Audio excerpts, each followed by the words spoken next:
Il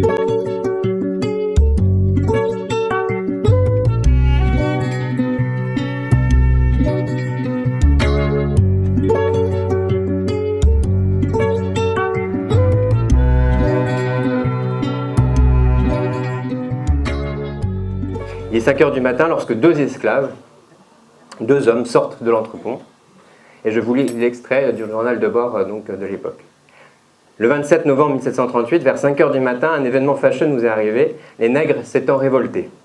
La veille au soir, on les avait entendus palabrer vivement entre eux, ce qui avait été interrompu avec difficulté. Le matin, deux d'entre eux sont sortis, comme pour demander à allumer leur pipe. Le soldat de la garde a hésité, mais ils lui ont sauté dessus, l'ont désarmé, l'ont frappé jusqu'à ce qu'ils paraissent morts. Puis tous sont sortis comme des loups furieux armés de morceaux de fer. Ces animaux ont attaqué plusieurs membres de l'équipage dans leur sommeil, en particulier les officiers qu'ils ont frappés à mort. Le capitaine, blessé à la tête, a été laissé pour mort et j'ai moi-même reçu, c'est l'écrivain qui parle, j'ai moi-même reçu 2 coups à la tête. En entendant qu'il n'y avait aucune arme à feu, je suis allé au gaillard d'arrière, nous nous sommes barricadés, nous avons trouvé des armes qui n'étaient pas chargées. Un homme qui était blessé nous a donné 6 cartouches qu'il avait trouvées dans un filet d'oignons. Ces armes firent des merveilles. En 3 à 4 coups de feu, je fis sauter les nègres.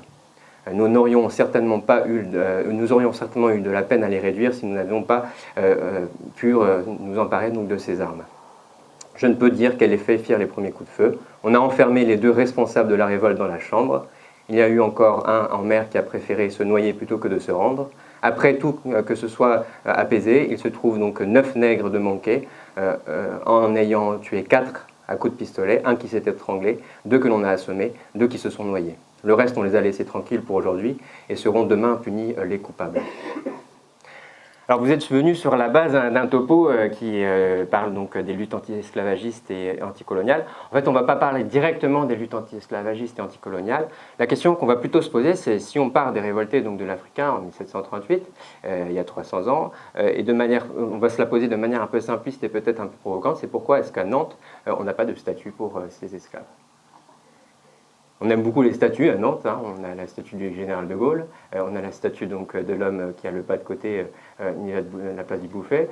Pourquoi est-ce qu'on n'aurait pas de statue pour les révoltés de l'Africain de 1738 ? Pourquoi est-ce que le voyage à Nantes, au lieu de proposer année après année des créations toujours plus disruptives les unes que les autres, ne pourrait-il pas honorer sur le quai de la Fosse les esclaves qui se sont révoltés au cours de l'histoire, les esclaves qui sont liés intimement à l'histoire de la ville ? Alors c'est une question qui est un peu naïve peut-être, mais en fait on en vient derrière à une question beaucoup plus essentielle. Cette question beaucoup plus essentielle, c'est comment expliquer que la traite négrière et la colonisation aient laissé aussi peu de traces à Nantes dans nos mémoires collectives. Alors la traite négrière nantaise, il faut quand même se rendre compte que c'est un fait vraiment massif. On parle de 450 000 personnes qui ont été déportées en l'espace de 150 ans par donc, des esclavagistes nantais. 450 000 personnes qui sont ensuite allées du coup travailler dans les plantations en Martinique, à la Guadeloupe, en Guyane, à Saint-Domingue surtout. L'espérance de vie sur les plantations ne dépassait pas donc, les 10 ans et durant la traversée, on a 60 000 personnes qui décèdent. Ça, c'est seulement pour le cas de Nantes. On parle donc de quelque chose qui est massif, d'écrasant, qui structure socialement, politiquement et économiquement la ville pendant 150 ans. Et pourquoi est-ce qu'on n'a pas de traces de ça ? Nantes, donc Nantes, Naouned, ce port sans navire aujourd'hui, cette citadelle aujourd'hui des exilés de Kinshasa à Téhéran, de Kaboul à Conakry, où s'ouvrira demain peut-être un centre de rétention administrative, c'est-à-dire une prison où on ne va que parce qu'on n'a pas les bons papiers. Nantes, il n'y a rien que le silence, sinon un mémorial des abolitions qui paraît vouloir se dérober au regard en se cachant sous un quai et que personne ne voit. Il n'y a rien sinon que des panneaux que personne ne lit, rien sinon une passerelle Victor Schœlcher qui ne dit rien des révoltés donc de Saint-Domingue, rien sinon un hangar à bananes qui évoque aujourd'hui la fête et la vie nocturne plutôt que les produits du travail forcé des Guinéens donc du XXe siècle. Dès qu'on gratte un peu donc sur la surface pour comprendre ce silence, pour comprendre l'anomalie de cette ville, on ne trouve rien que du mensonge, de la traîtrise, de la mesquinerie, et c'est de la fabrique de ce silence dont on veut vous parler aujourd'hui. Alors le premier point que je voudrais évoquer, c'est le mensonge qui nous dit que la traite négrière, c'est vraiment du passé, de lointain, quasiment de l'archéologie, et que c'est l'Ancien Régime qui a été le fait seulement d'hommes en poudre et en perruque. En fait, il faut bien se rendre compte que Nantes, elle a été favorable pendant longtemps au début de la Révolution, elle a été patriote. On a donc les négociants qui faisaient partie de cette bourgeoisie éclairée qui soutenaient les Lumières. Elle lisait Montesquieu, elle lisait Buffon, elle lisait Newton, elle a même fait inviter donc, Benjamin Franklin, le père de la Révolution américaine. Cette bourgeoisie négociante nantaise, dès qu'il a commencé à être question de remettre en question ses privilèges par rapport donc à l'exploitation des colonies, notamment des Antilles, tout de suite elle est devenue beaucoup plus réactionnaire. Les négociants ont constitué avec Bordeaux un groupe de pression puissant durant la Révolution, un groupe de pression coloniale. En 1789, ils écrivent dès 1789 un cahier de doléances qu'ils envoient donc à Paris pour défendre le fait de maintenir l'esclavage. En 1791, alors que l'Assemblée nationale prononce l'égalité civique, alors attention, on ne va pas aller trop loin, l'égalité civique avec les libres de couleur, donc ce qu'on appelle les mulâtres à l'époque, les pressions donc, nantaises et bordelaises de la bourgeoisie font reculer du coup l'Assemblée nationale. Vous avez le député Bacot qui est donc, vous avez une allée, Bacot à Nantes aujourd'hui, à côté de l'hôpital. Le député Bacot explique que la fin de l'esclavage, si on accordait aux esclaves la liberté, on plongerait 6 à 8 millions de personnes dans l'indigence en France. Donc c'est vraiment intolérable et que du coup ceux qui se disent être les amis des Noirs en France, en fait sont les ennemis des Blancs. On a même un cas qu'on a évoqué hier pendant la petite visite qu'on a fait à Nantes, d'une pétition. Une pétition qui est signée en 1791, une pétition qui est donc signée par des ouvriers nantais. Alors je vous la lis un petit peu. Adresse au roi par les ouvriers de la ville de Nantes. Sire, les citoyens de Nantes sous-signés, nous n'avons pas entendu sans frémir le récit du massacre de nos frères, victimes du plus abominable complot des ennemis de la France, et à ce sentiment se joint celui de la plus profonde misère où cet événement nous a réduits. Nous, ouvriers manufacturiers, nous n'existons que par les colonies. Nous nous engageons et nous vous offrons nos personnes, seule propriété qui nous reste pour aller à Saint-Domingue secourir nos frères ou mourir en les vengeant, puisque sans travail, il ne nous reste plus rien d'autre comme ressources. Alors vous sentez bien qu'il y a anguille sous roche, on a 1000 noms d'ouvriers qui sont en dessous de la pétition. En fait, c'est un faux. Les historiens ont montré que c'était une pétition qui a été trafiquée par les négociants et la bourgeoisie pour pouvoir faire pression pour envoyer un corps expéditionnaire réprimer la révolte des esclaves. Sans surprise, l'originalité de Nantes, c'est pas son racisme à l'époque, de la bourgeoisie nantaise. L'originalité, c'est plutôt donc dans la bassesse morale de cette bourgeoisie. C'est une magouille permanente qui s'étale aussi durant la période suivante. Puisque l'élite nantaise qui s'impose au XIXe siècle le fait d'abord en continuant une pratique qui est officiellement interdite. C'est-à-dire qu'on a une période de la traite illégale. Ils reprennent donc leur commerce. Dans les déclarations de marchandises, on ne parle plus d'esclaves, c'est interdit. On parle de perruches. Donc on déclare des perruches, des mules, ou alors des animaux vivants, alors qu'en fait il s'agit d'esclaves. Vous avez les autorités qui arrivent sur les quais en 1822, regardent les quais, on voit bien que c'est du vin, on voit bien que c'est des armes, on voit bien que c'est de l'alcool qui est du coup utilisé pour de la traite. Les autorités sont aussi donc dans le coup et corrompues et ne déclarent rien d'illégal et ne font qu'enregistrer les destinations officielles des bateaux qui ne sont pas évidemment l'Afrique de l'Ouest. Pour la France, cette période elle s'étend jusqu'en 1830, année où elle cesse à peu près, mais on a des témoignages qui font qu'en fait on aurait continué à pratiquer à Nantes la traite négrière bien plus tard, 1849, voire certains témoignages jusqu'à la fin du XIXe siècle. Faux, donc usage de faux, corruption des contrôleurs, navigation sous pavillon de complaisance. La corruption des puissants de cette terre ne date pas des Panama Papers. Mais tout ça n'est encore rien à côté de la vaste escroquerie à laquelle ils participent pour prendre donc ensuite le relais de la traite illégale. Cette fois, c'est tout à fait légalement, donc tout pays confondu, qu'on a la déportation de 1,5 million de personnes au XIXe siècle sous la forme du travail engagé. Je ne rentre pas dans les détails, mais c'est une forme d'esclavage déguisé. C'est donc des travailleurs venus d'Inde, donc des Tonkinois, des Japonais, des Chinois, des Africains de l'Ouest et aussi du Sud, qui sont enrôlés donc, par les bourgeoisies pour travailler sur les plantations dans des conditions qui sont quasiment similaires à celles donc, de l'esclavage. Et ça, encore une fois, ça se fait avec la complicité des administrations et de l'État. Alors, quelle ne fut pas ma surprise quand j'ai découvert qu'il y avait un bateau qui était armé par un négociant nantais, un certain Viau, qui était lui ancien planteur à Saint-Domingue, qui possédait à l'époque des plantations à Mayotte, et qui, ancien trafiquant illégal, a armé plusieurs cinquantaines de navires d'engagés vers la Réunion et la Guyane. Et un de ces bateaux, la Regina Caeli, a été donc sujette à une révolte d'esclaves qui, elle, a été victorieuse. Donc rien n'a changé, ou alors les choses ont changé, mais tout a changé pour que rien n'en change. Vous connaissez l'expression. Ou plutôt, si, il y a quand même une chose qui a changé, c'est que contrastant avec les clameurs durant la révolution de la bourgeoisie donc de Nantes, on parle quand même des mêmes familles au XIXe siècle, c'est les mêmes familles. Là, au XIXe siècle, elles se font donc plutôt discrètes. Il y a un accord tacite qui est passé, ils n'écrivent rien, ne disent rien publiquement, et retrouver leurs traces, du coup, devient beaucoup plus compliqué.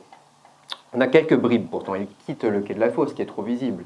Ils se rendent plutôt à Gralin, ils se rendent plutôt à Guisteau, ils se rendent plutôt donc, rue Crébillon. Ou alors, même, ils commencent à investir dans l'arrière-pays. Avec l'argent qu'ils utilisent, qu'ils exploitent, donc des colonies et puis du travail servile, ils vont développer les premières stations balnéaires au niveau de la Baule, en achetant du foncier là-bas et en faisant des spéculations immobilières qui leur apportent énormément d'argent. La Baule, Pornichet, le Pouliguen, tout ça, c'est d'abord des terres qui ont été achetées par les négociants avec l'argent du travail servile. En même temps, on a l'explosion du raffinage du sucre à Nantes, qui est multiplié par 10 en quelques décennies, alors même que l'esclavage est aboli, normalement, voilà. Les usines s'installent, et une des plus importantes à l'époque, usine de raffinage, c'est celle de Louis Say. Si vous regardez, c'est le sucre Béguinsay. Béguinsay, c'était à l'époque du coup un trafiquant d'esclaves nantais.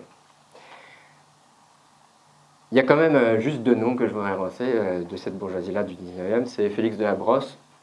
Il est donc, lui, enrichi par la traite, le transport d'engagés vers Cayenne, le raffinage de sucre, et il fonde les ateliers et chantiers de Bretagne, qui deviennent ensuite un des principaux chantiers navals de Nantes, qui ont disparu aujourd'hui, mais qui ont constitué donc un moment important de l'histoire de la ville. Deuxième nom, c'est Gabriel Loriol. Loriol, il a le droit à un boulevard à côté du petit port. Et Gabriel Loriol, faut se rendre compte qu'il était président donc, de la Chambre de commerce de Nantes, Chambre de commerce de l'industrie. Il était adjoint à la mairie de Nantes pendant plusieurs années. On lui doit l'hippodrome. Et il est à la tête d'une entreprise qu'on appelle Loriol et compagnie.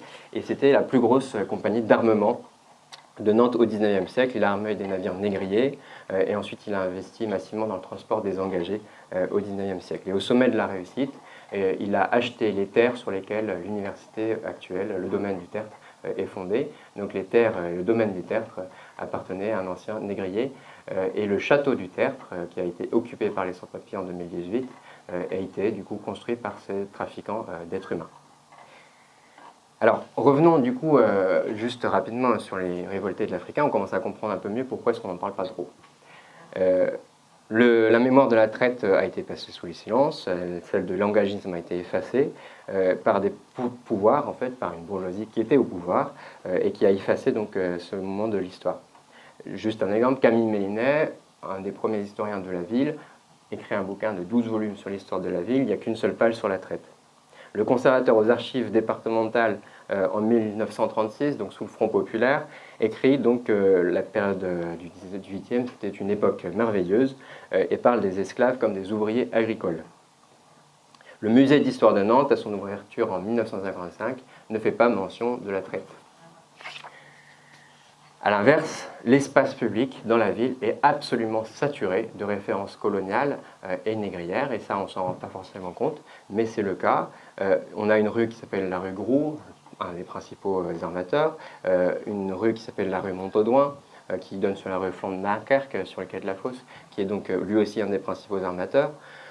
Mais c'est surtout des références coloniales. Vous avez la rue d'Alger et de Constantine, c'est pas juste pour l'exotisme, c'est pour célébrer du coup les conquêtes en 1830 de l'Algérie. Et vous avez la rue Cuvier, un célèbre naturaliste mais surtout théoricien du racisme. Cuvier qui a mis qui conservait dans du formol le cerveau et les organes génitaux d'une esclave khoikhoi, donc d'Afrique du Sud. On a la rue, donc la place du maréchal Saraï en face de l'hôpital du Confluent. Cette place est donnée en mémoire d'un général qui a participé, qui a géré le mandat français sur la Syrie et qui a participé à la répression d'une révolte des Syriens bombardant la ville d'Alep et de Damas et tuant 10 000 Syriens qui s'étaient révoltés. On a surtout la Mauricière, et la Mauricière a le droit à une rue à Nantes. Il y a une école publique qui s'appelle l'école La Mauricière, et la Mauricière a même le droit à un tombeau, un cénotaphe dans la cathédrale de Nantes sur laquelle il est écrit: en Afrique, son habileté lui permit d'élargir et de renforcer de son bras les frontières de la patrie. Alors que la France souffrait, il combattit énergiquement aussi les rebelles criminels. Alors la Mauricière, vous vous souviendrez la prochaine fois que vous irez à l'arrêt de bus, la Mauricière, c'était le second du général Bugeaud. Le général Bugeaud, pendant la conquête de l'Afrique, de l'Algérie, qui a du coup pratiqué ce qu'on appelle les enfumades, où on mettait donc les Algériens dans des grottes et on mettait un feu à l'entrée pour pouvoir les intoxiquer. Et donc la Mauricière était le second du général Bugeaud, mais c'était aussi celui qui a participé à la révolution de 1848, non pas du côté des ouvriers, mais du côté du pouvoir, en réprimant donc les journées de juin de 1848. Voilà, tout ça pour dire qu'à Nantes, on a 150 rues et places qui portent le nom de négriers ou avec des références coloniales. Comme a dit Josh, c'est vraiment dans les rues, dans l'espace public, mais cette silenciation de l'esclavage et de l'histoire de la France dans l'esclavage et des colonies, elle ne se fait pas que dans l'espace public. Il y a aussi dans tout ce qui va être l'éducation, l'école, à partir de la Troisième République. Donc, c'est en 1913, avec l'histoire de France de la Gaule à nos jours par Ernest Lavis, qui a été réédité dans les années 1950. Donc, c'était la Bible des instituteurs à l'époque. C'est l'un des symboles de l'école d'antan, avec le tableau noir poudré et de craie et les élèves en tablier. Donc, vous avez un peu l'image. Et en fait, quand on relit, on a une plongée passionnante dans la fabrique du roman national.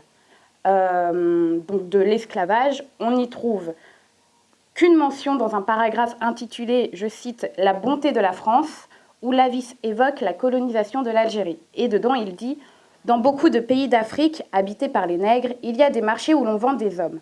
Ces malheureux s'appellent des esclaves. L'esclavage est une chose abominable. Aussi, la France ne veut pas qu'il y ait d'esclaves dans les pays qu'elle possède. » Donc ensuite, après cette citation, il va s'en suivre une hagiographie de Savorgnan de Brazza, qui est le conquérant du Congo. Et donc il continue, il dit « Il voyagea, donc Savorgnan de Brazza, dans un grand pays d'Afrique appelé le Congo. Il ne fit pas de mal aux habitants, il leur parlait doucement et leur demandait d'obéir à la France. Un jour où le drapeau fut hissé près d'un village, une troupe d'esclaves passa. Brazza la fit s'arrêter et il dit « Partout où le drapeau de la France, il ne doit pas y avoir d'esclaves. Cela prouve que la France est bonne et généreuse pour les peuples qu'elle a soumis. » Voilà. Donc cela prouve que la France...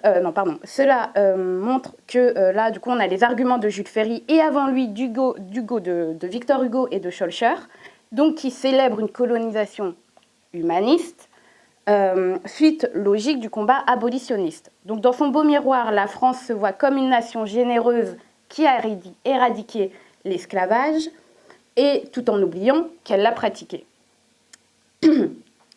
Et du coup, ce Lavis, il met dans son panthéon une place prédominante à Colbert, qui est celui qui a organisé et écrit le Code noir qui organise donc l'esclavage et la réglemente.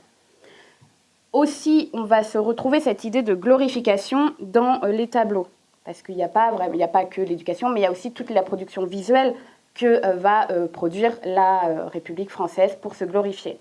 Donc on se souvient du coup du célèbre tableau de Schœlcher qui arrive en 1848 dans les colonies avec sa déclaration d'abolition. Et on le voit donc brandissant cette déclaration. Et autour, on voit tous les anciens esclaves à genoux en train de littéralement le glorifier, comme si c'était le Messie qui avait apporté la libération. Donc finalement, à travers ce tableau, ce qu'on enlève, c'est qu'il y a eu des esclaves qui se sont révoltés, et que ce n'est pas que le fait de la France et des abolitionnistes que l'abolition a été décrétée. Donc on exite ce fait-là. On exite aussi que ces anciens esclaves ne seront pas indemnisés, mais que Schœlcher va militer au sein même de l'Assemblée nationale pour que ce soit les anciens propriétaires qui soient indemnisés. Donc c'est tous les béquets en Martinique, par exemple. Donc voilà, donc on dit bravo la République française et son élan d'humanisme. Je pourrais m'éterniser dessus, mais ça serait vraiment trop long parce qu'il y a vraiment énormément de production et vraiment toute une histoire qui s'est forgée finalement pour silencier ce fait-là. Et en fait, ce qu'il faut retenir, c'est que l'effacement de cette mémoire, elle a deux objectifs. Un, que la France se donne le beau rôle et continue de mener sa mission civilisatrice sur les peuples non éclairés de la Terre, donc ça je mets entre gros guillemets, et que ces humains qui ont été esclavisés, ainsi que leurs descendants, ne puissent pas se saisir de cette histoire traumatique qui est la leur. Et enfin, on finit par oublier que finalement, que c'est la société esclavagiste qui est la source même de l'idée de race et de ce qui s'en découle encore aujourd'hui avec tous les discours qu'on connaît et le CRA à Nantes, etc. Et toute cette politique-là et idéologie-là. Voilà. Je reprends la parole, mais juste courte, pas trop longtemps avant de redonner à Felana. Nous, ce qu'on voudrait insister sur un truc quand même, c'est de dire, là on a vu les traces symboliques. On a vu les traces donc, voilà, symboliques dans la mémoire. Mais ce qu'il faut bien voir, selon nous, c'est le fait que les héritages de la colonisation et de la traite ne sont pas que symboliques, ils sont même d'ailleurs surtout pas que symboliques, ils sont très matériels et ils résident encore donc, dans des formes d'exploitation qui ont changé, mais qui sont toujours là aujourd'hui. Le premier point, c'est qu'on voudrait dire que d'abord, l'héritage de la colonisation, c'est le fait qu'il y a toujours des colonies. Le premier point, c'est que la vague des décolonisations qui a balayé le monde en 1960, parce qu'il y a eu des luttes d'indépendance nationale très fortes et très puissantes, il y a toujours des colonies aujourd'hui. La Palestine, c'est l'exemple le plus immédiat auquel on pense, et il est doublé évidemment d'un génocide qui a lieu en ce moment. Mais ce n'est pas le seul. Le Royaume-Uni possède à travers le monde toujours 14 territoires, dont la superficie combinée est 7 fois supérieure à celle de l'Angleterre. La souveraineté des États-Unis s'exerce sur Porto Rico, cette île dont Donald Trump disait que c'était un dépotoir, et cette île, du coup, n'a pas le droit de vote, donc ne peut pas voter pour du coup, le Congrès américain, le président américain. En revanche, les portoricains peuvent être appelés à faire la guerre, donc donner leur vie pour la patrie. En France, on a toujours 2,6 millions de personnes qui vivent donc, dans les territoires ultramarins et qui ont donc, on a la Guadeloupe, Martinique, Guyane, Mayotte, Réunion, Nouvelle-Calédonie, qui souffrent d'un sous-investissement chronique, de chômage, du racisme et du mépris donc, tout à fait colonial en gros de la France aujourd'hui. Et un exemple bien d'actualité, c'est ce qui s'est passé un peu en ce moment dans la presse, là, ça a fait un peu de bruit en Guyane.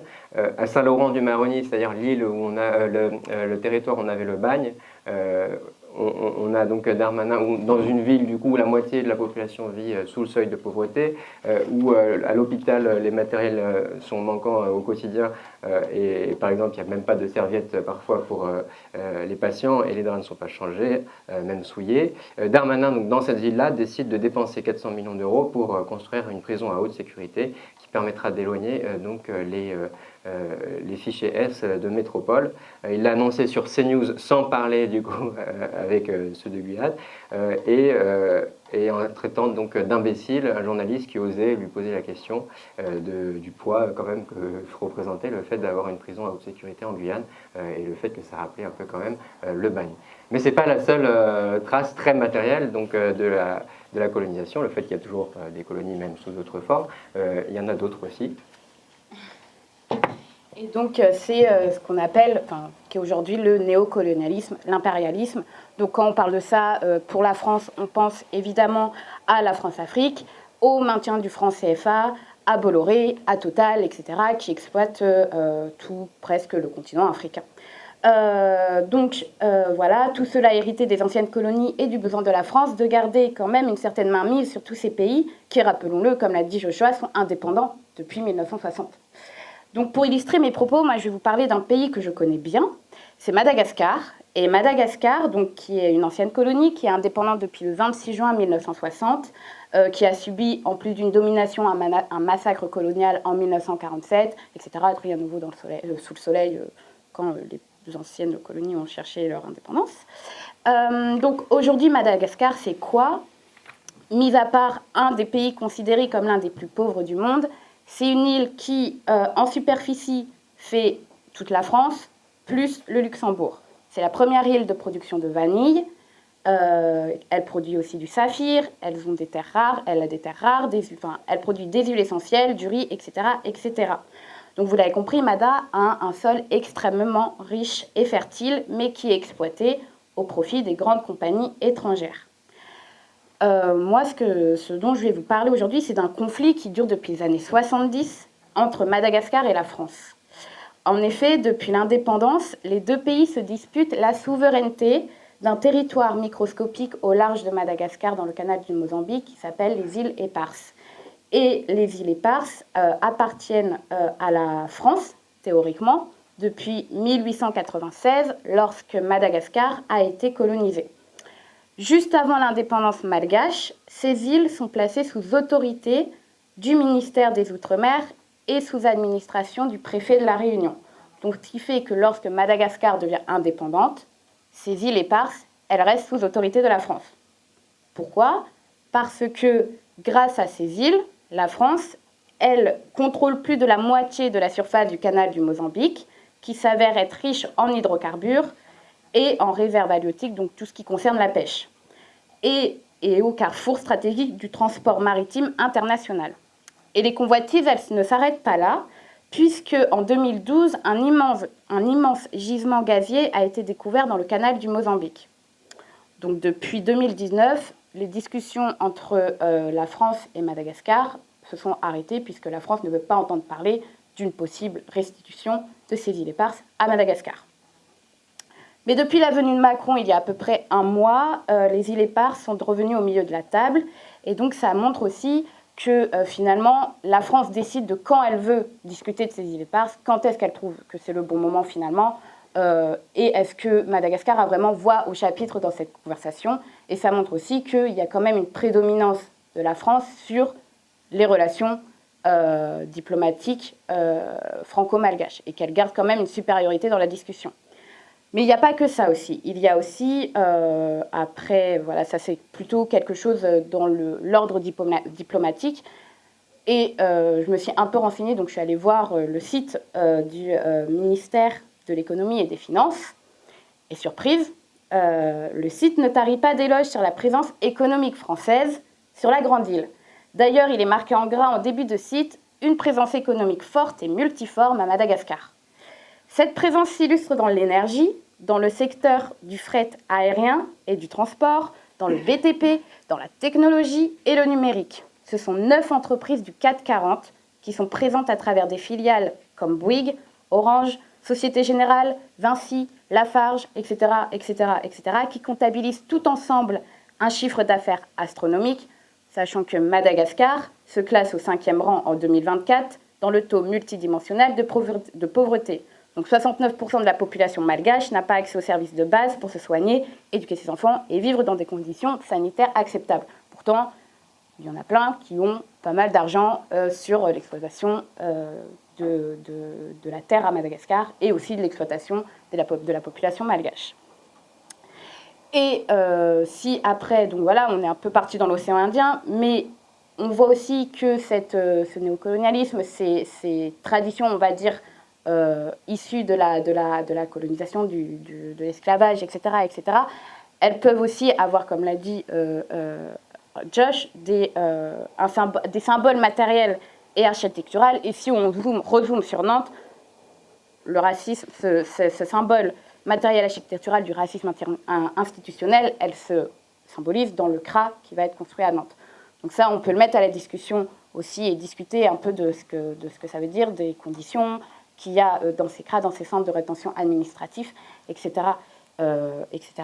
Parce que sinon, si on commence à parler des CRA, on risque de prendre un peu de temps sur le topo. Voilà. Et donc un peu pour terminer ce topo sur une note un peu plus positive, on va parler des luttes esclavagistes contre le capitalisme naissant. Et je te laisse la parole.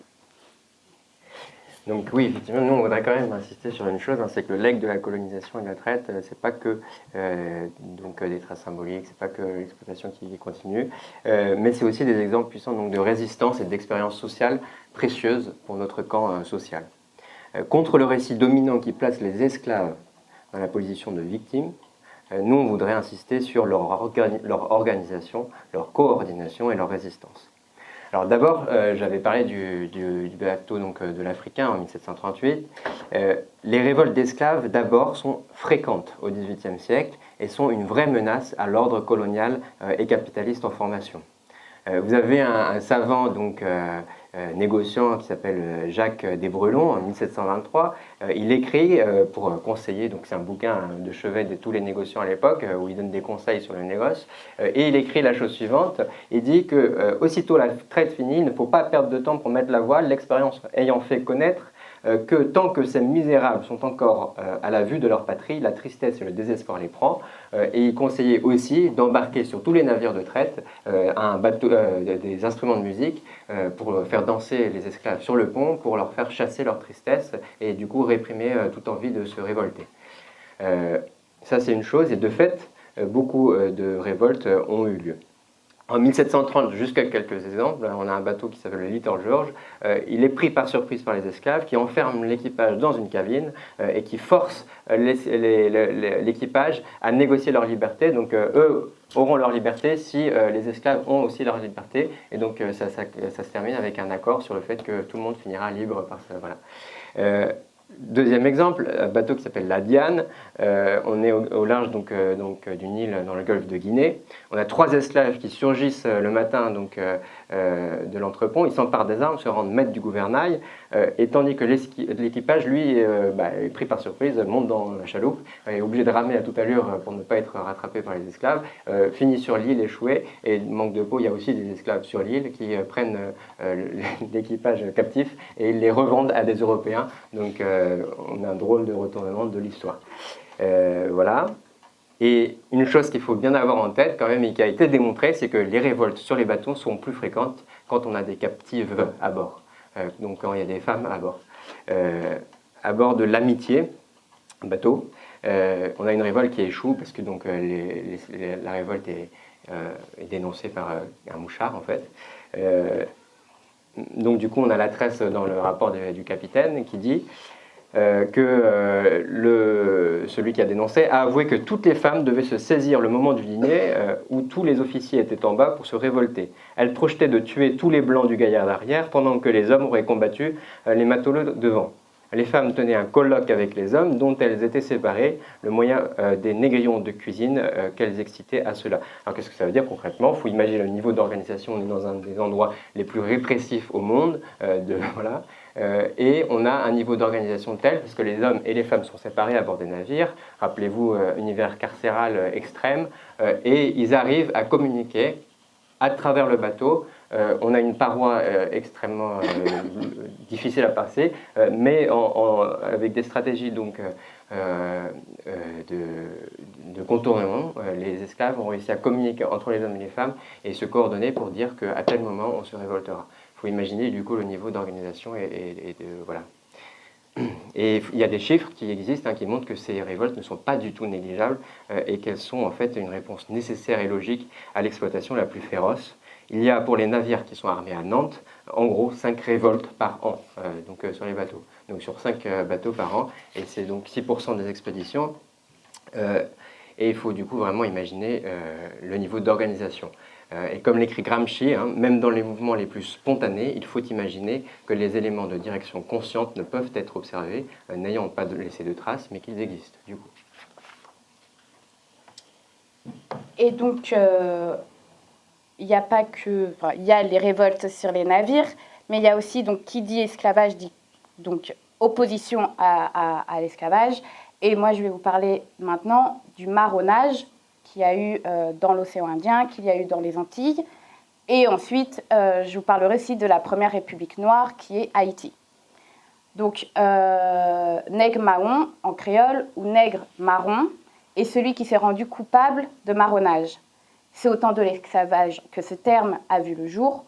Au cours des XVIIe siècle et XVIIIe siècle, des milliers d'hommes et de femmes esclavisés se sont enfuis des domaines de leurs maîtres pour trouver refuge dans des lieux reculés. C'était ça le marronnage, avoir fui la plantation et tenter de vivre libre. Donc le terme provient de l'espagnol cimarron, qui signifie celui qui vit sur les cimes. Le mot désignait à l'origine du bétail du bétail échappé dans les collines de l'île d'Hispaniola, qui est aujourd'hui Haïti et la République dominicaine. Donc, lors de la conquête espagnole, le terme aurait peu à peu été utilisé pour qualifier les Amérindiens qui se révoltaient et partaient se cacher dans les montagnes. Il se serait ensuite répandu dans toutes les colonies, aux Antilles, en Guyane, à La Réunion, pour désigner les esclaves en fuite. Tout au long de l'époque coloniale, le marronnage a pris des formes diverses et variées. Les fugitifs et fugitives pouvaient s'échapper seuls ou à plusieurs, discrètement ou avec violence, de façon temporaire ou définitive. La géographie des lieux était généralement un allié naturel. En Martinique et en Guadeloupe, ces hommes et ces femmes pouvaient aisément trouver des milieux montagneux pour se réfugier, idem à La Réunion, où ils pouvaient aussi gagner des vallées reculées ou les flancs difficilement accessibles du piton de la Fournaise. Donc même à La Réunion, on a des traces archéologiques, on a des sites archéologiques où on a une présence qui date du marronnage, et donc il y a des historiens qui ont travaillé là-dessus. Donc voilà, en Guyane, c'était la forêt qui constituait le meilleur refuge. Mais pour beaucoup, le marronnage n'était pas qu'une simple fuite. C'était un vrai acte de résistance contre l'esclavage. Nombre de fugitifs se rassemblèrent pour former des groupes, plus ou moins organisés loin des regards. Dans ces refuges, les marrons pouvaient continuer à vivre, à faire vivre les traditions des régions africaines auxquelles ils avaient été arrachés. Et il arrivait parfois que ces communautés organisent des raids pour piller des plantations ou libérer d'autres esclaves. Face à la multiplication des fuites, certains propriétaires n'hésitèrent pas à engager des traqueurs pour ramener les marrons, morts ou vifs. À leur retour, s'ils étaient vivants, les prisonniers étaient tués ou cruellement punis. L'un des châtiments les plus courants, c'était qu'on leur coupait le talon d'Achille pour éviter qu'ils récidivent. Il y a deux types de marronnage. Il y a le petit marronnage qui donc est quelque chose de très rapide, de très pas souvent organisé, qui fait suite souvent à de la maltraitance, à un événement particulier. Donc le marron va fuir, mais souvent va revenir dans la plantation, manque de ressources entre guillemets pour survivre, on va dire, dans ces années d'errance. Et ensuite on a le marronnage qualifié de grand, donc c'est celui qui est le plus documenté, et qui est donc un marronnage qui est mûrement réfléchi, préparé longuement et souvent en groupe, ou du moins avec l'aide d'un groupe. Ce dernier marronnage est de type structurel et concerne des personnes qui, dès le départ, refusent catégoriquement le système esclavagiste et s'emploient à s'y soustraire, quels qu'en soient les moyens et le prix à payer. Le grand marronnage est une recherche d'autonomie, de construction d'un monde libre, non esclavagiste. À Bourbon, donc l'actuelle Réunion, c'est un projet de révolution politique et sociale pour établir un État libre, le royaume de l'intérieur, par opposition au gouvernorat du littoral et du reste de l'île. Donc ces marrons et marronnes sont de véritables épines dans les pieds des colons qui vont multiplier les stratégies violentes et parfois même des stratégies très perverses pour éviter les fuites de leurs esclaves. C'est aussi la mise en place donc, des chasseurs de marrons qui vont être financés exclusivement pour leur capacité à aller chasser le marron pour le tuer la plupart du temps. Ce sont des sortes de chasseurs de primes si vous voulez. Et si vous voulez un peu plus connaître cette histoire-là, il y a un film qui est sorti qui est Ni chaîne ni maître et qui parle du marronnage dans l'océan Indien et qui est vraiment très, très, très intéressant. Et que, voilà. Donc ça, c'est le marronnage. Et donc je vous ai aussi parlé de la révolution d'Haïti qui est aussi une sorte de résistance et c'est une résistance qui a fonctionné, qui a contribué au fait que Haïti est devenu le premier État indépendant et de la période esclavagiste. Donc, je vais essayer d'être rapide parce que c'est une histoire assez longue et si jamais, on pourra y revenir dans la discussion. Donc, Haïti, dont le nom colonisé était Saint-Domingue, va voir en 1791 la révolution des esclaves qui va éclater et qui va être menée par le personnage qui est assez controversé de Toussaint Louverture. En 1794, l'Espagne, qui à ce moment-là est en guerre avec la France révolutionnaire, va apporter son soutien à ces révoltés à Saint-Domingue.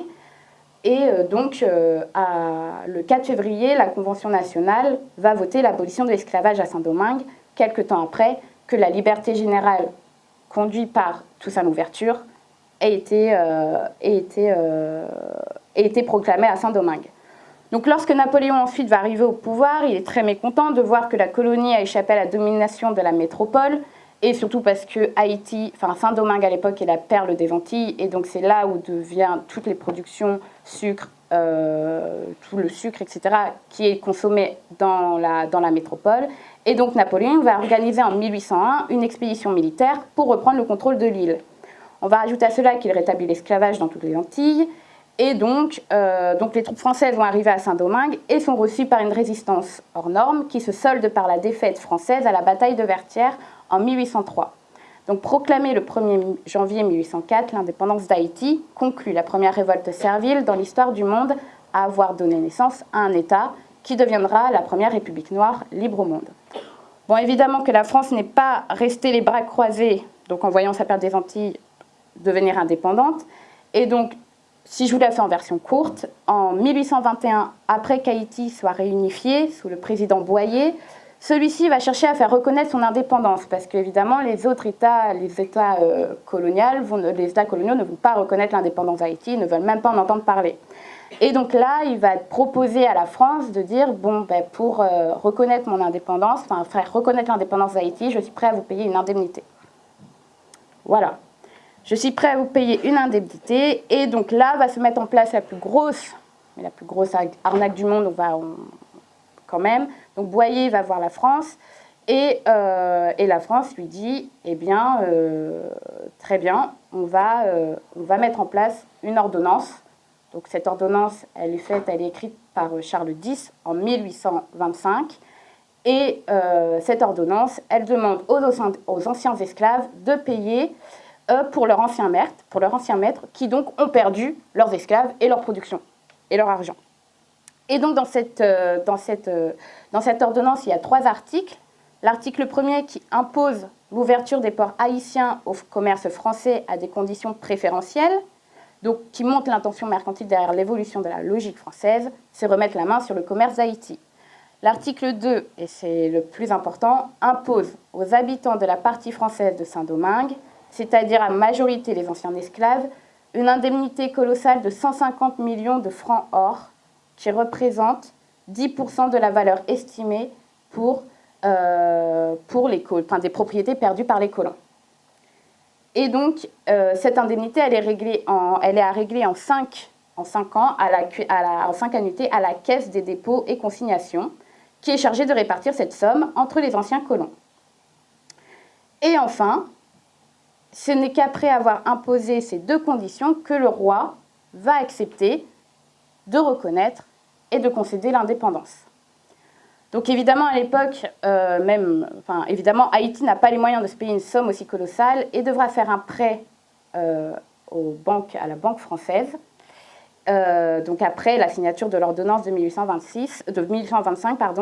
Donc Haïti, sous pression, va devoir effectuer sans délai le paiement de la première annuité d'indemnité et va contracter un emprunt massif auprès des banques françaises qui s'élève à 30 millions de francs, à 6% d'intérêt, dont l'État haïtien ne percevra que 24 millions, 6 millions étant absorbés par les banques à titre de frais financiers. Donc là, on a vraiment un système qui est organisé pour que Haïti paye tout à la France finalement, et que rien n'arrive dans les caisses haïtiennes finalement.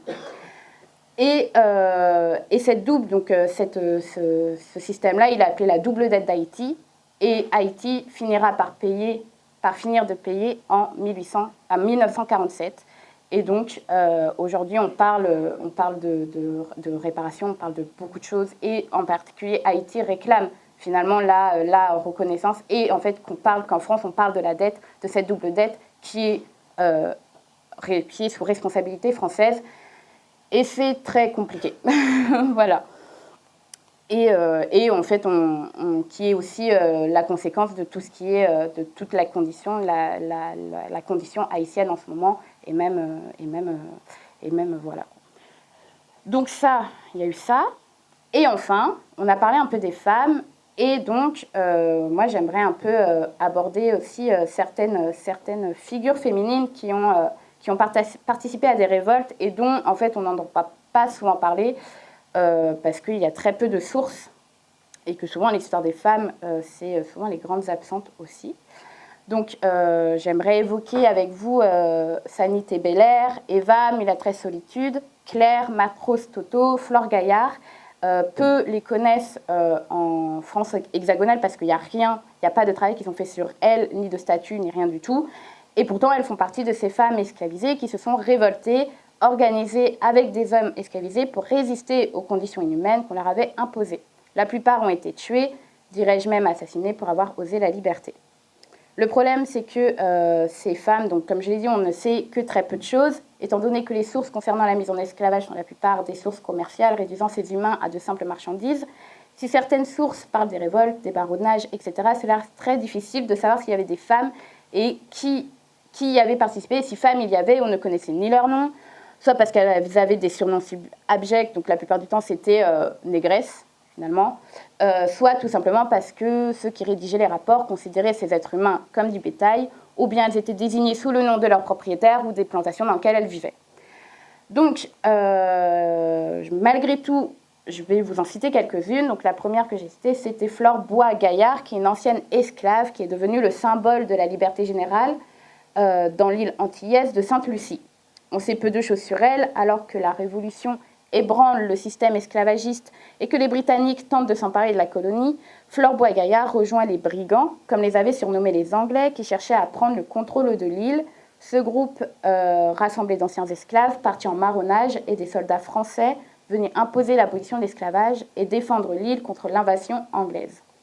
Donc d'abord victorieux, ces brigands ne purent résister au retour des Britanniques en 1797, date à laquelle on perd la trace de ces brigands et de Flore Bois-Gaillard. Malgré tout, sa mémoire, elle reste bien vivante à Sainte-Lucie, puisque, en effet, le Piton Flore est l'un des sommets de l'île nommé en son honneur. Ensuite, nous avons Claire, en Guyane, donc la Guyane colonisée par la France au XVIIe siècle. C'est un endroit qui voit se développer l'esclavage de plantation dès la fin de ce siècle, et avec lui le marronnage, et donc qui vont s'organiser, donc ça va être des véritables contre-sociétés qui vont s'organiser au cœur de la forêt amazonienne. Et c'est le cas de la communauté de la montagne Plomb, installée dans cette partie de la Guyane française à partir de 1742, où vit alors Claire avec son compagnon qui s'appelle Copena. En 1752, donc 10 ans après, Claire et Copena sont capturés. Copena est roué en place publique à Cayenne et Claire est pendue et étranglée sous les yeux de ses enfants. Ensuite, nous avons Eva. Eva, sur le plan historique, on ne sait pas grand-chose, mais les récits oraux puis littéraires de la Réunion situent son existence dans l'île au XVIIIe siècle, à une époque où l'esclavage y sévit, alimenté par la traite depuis les côtes malgaches et africaines. Dès cette époque, ses victimes résistent notamment par la fuite. Eva en est un symbole dans les légendes de l'île qui raconte comment, après avoir été violentée sur une plantation, elle s'est réfugiée dans les montagnes à l'intérieur des terres pendant des années avec son mari Anchin et leurs enfants. Leur histoire rappelle qu'à La Réunion, à l'époque de l'esclavage, donc comme je l'ai dit, il y a des milliers de femmes et d'hommes qui ont effectivement vécu en marronnage. En fait, après, on a Solitude. Donc Solitude, elle est plus connue. Il y a des statues à son effigie à Bordeaux et une à Paris. C'est un personnage historique devenu une héroïne littéraire grâce au romancier André Schwartz-Bart. Et dans son Histoire de la Guadeloupe en 1858, Auguste Lacour l'évoque parmi les femmes qui ont participé en 1802 à la résistance contre le rétablissement de l'esclavage par les troupes de Bonaparte. Enceinte quand elle est arrêtée, elle aurait été exécutée fin 1802 après son accouchement. Donc c'est de ce fait historique que s'est inspiré André Schwartz-Bart pour écrire le roman La Mulatresse Solitude, sorti en 1972, dans lequel il imagine ce qu'a été la vie de Solitude avant 1802. Solitude est donc aujourd'hui devenue un symbole de la résistance des femmes à l'esclavage, et quand vous voyez ces statues, elle est souvent représentée, elle est la plupart du temps représentée enceinte, voilà, tenant souvent le bras levé, le poing levé, etc., etc. Et enfin, pour terminer, on a Marthe-Rose dite Toto, qui est l'une des chefs de la rébellion de la Guadeloupe contre le rétablissement de l'esclavage par Bonaparte. Elle serait née dans l'île de Sainte-Lucie, colonie française alors sous occupation britannique. Elle est une libre de couleur lorsque la Révolution abolit l'esclavage en Guadeloupe le 2 juin 1794. En 1802, elle est la compagne du militaire martiniquais Louis Delgrès, qui est un officier métis des armées de la Révolution, qui a pris la tête de la rébellion contre les troupes de Bonaparte venues rétablir l'ordre ancien dans les colonies françaises. Capturée avant le suicide de son compagnon le 28 mai 1802, elle est condamnée à mort et exécutée en octobre 1802 à Basse-Terre. Voilà. Okay. Alors juste quelques mots de conclusion avant qu'on soit tous on pique du nez par donc la digestion. On a commencé à se poser la question en fait, du silence de la traite, de la colonisation à Nantes. Et on a vu que en fait, la traite illégale et l'engagisme ont continué et que ça correspondait un peu à ce silence. Que le discours de la bourgeoisie il a changé récemment, hein, il est plus tenable aujourd'hui de rester dans le déni, mais que le consensus c'est que cette histoire c'est une histoire qui doit être dite, mais qu'elle est tellement horrible que comme la Shoah par exemple, il n'y aurait pas de rapport avec notre société capitaliste. Que c'est le mal absolu et que ceux qui en ont été bénéficiaires sont absolument étrangers à notre monde.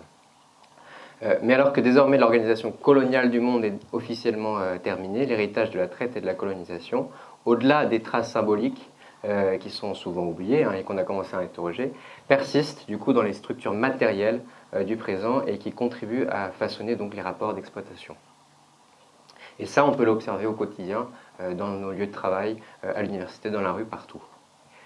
La mémoire, elle est donc politique en partie. Hein. Elle est chargée, elle est portée par des groupes sociaux qui luttent donc avec des intérêts contradictoires. Et eux l'ont bien compris, qui ont saturé l'espace public avec des références coloniales, avec des noms et des récits qui ne sont pas les nôtres. La bourgeoisie a volé notre mémoire, elle a façonné un récit qui l'arrange, et partir à la recherche de cette mémoire, c'est comprendre du coup l'épaisseur historique du racisme, qui n'est pas un accident dans l'histoire, mais un élément essentiel et incontournable de l'exploitation capitaliste depuis son origine. L'oppression raciste est donc un projet politique qui a été porté pour la première fois au XVIIe siècle par les élites dirigeantes qui bénéficiaient de la surexploitation de cette main-d'œuvre. Mais partir à la recherche de cette mémoire, c'est aussi pour nous enrichir du coup la mémoire des luttes de notre camp social et l'inscrire dans la longue lignée de celles et ceux qui ont lutté.